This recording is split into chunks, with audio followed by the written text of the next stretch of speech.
So you went over to Forest on a scholarship at 15? 15, yeah. What age was it when you left Forest? I was just about to turn. I think I might have just turned 18. I was just about to turn 18. I was 17, I think. Right. So you're there 2 or 3 years? Yeah, I was there for a couple of years, yeah. And were you just, your contract had expired and they didn't renew, or what was the story with that? Well, it's a bit of a story. Do you want me to go into that? Go on, we love a story. Yeah, as long as you don't get in any like legal trouble. It's not a story. Yeah, I was up at the 21s and I was doing okay. And a new manager came in for the 21s, a fella from Nike Academy.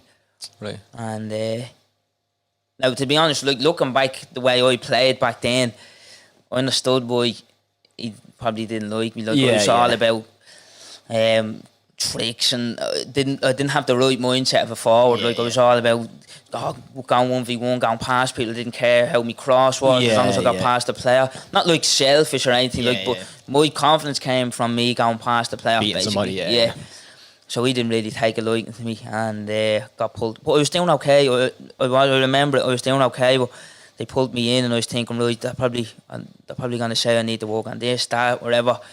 Pulled me in and said, look, man, I'm not renewing that contract yet. Yeah, basically that time's done here. I was a bit taken aback, because the conversations I'd had with the previous 21's coaches, and I felt like, right, I'd probably have another little year here to give it a go. But I ended up getting released, and I got released probably in March. Then I was going on trials. Then I went to Leicester, played an in-house game. I don't know. I was, my agent now calls me the best trialist ever, because I do all right in the trial, and then I can get complacent. Then you know what I mean? Yeah. But I done okay, and the coach says, look, he comes up to me, says, look, you done all right, but we're not going to offer you anything. We have a young lad here below you who we don't want to hinder his process.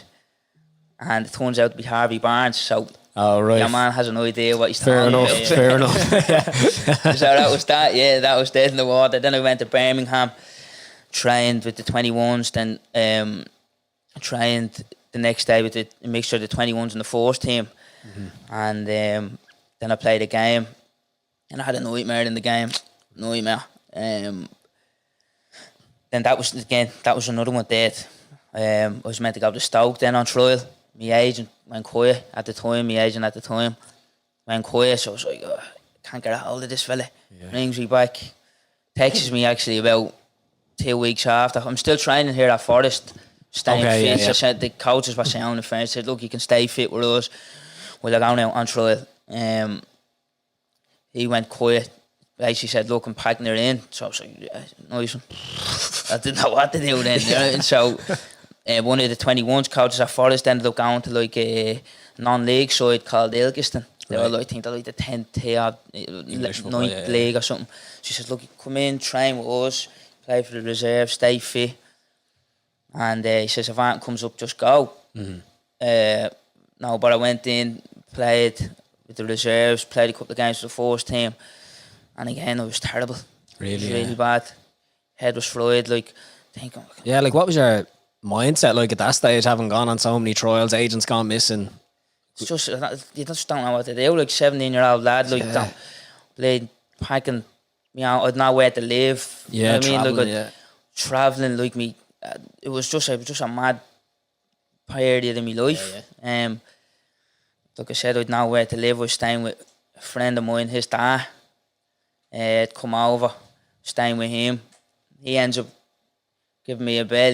I hadn't seen him for a couple of weeks, and I was just in the gaff of my own.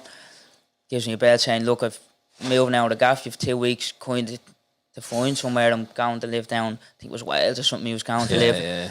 So I was like, I have nowhere to go here. So one night I ended up just keeping at a bus stop. My mate drove past, saying, what are you doing here? And just told him. He said, come stay in my house with my family. And they looked after me. I was still at Ilkeston at the time. So I was getting picked up by another lad actually who got released to, his name's Steve Chettle, the coach. Great, top man. So he was picking us up, and we'd both go to Ilkeston together. So Was it a far drive? no, it wasn't that far, but yeah, it was a bit of a mad scene, yeah.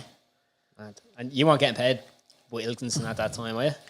No, well, there was a thing, like I'd get 50 quid a game, but it was with the first team. But I only ended up playing with the first team when nothing was coming about. Yeah. But my dad, I didn't tell my man, and my man freaked out. I can my man would imagine. freak Yeah, she'd out. be on the so I first didn't way over. tell my man, yeah, I'm grand, I'm on trials and all that. Have a Lamborghini. Yeah.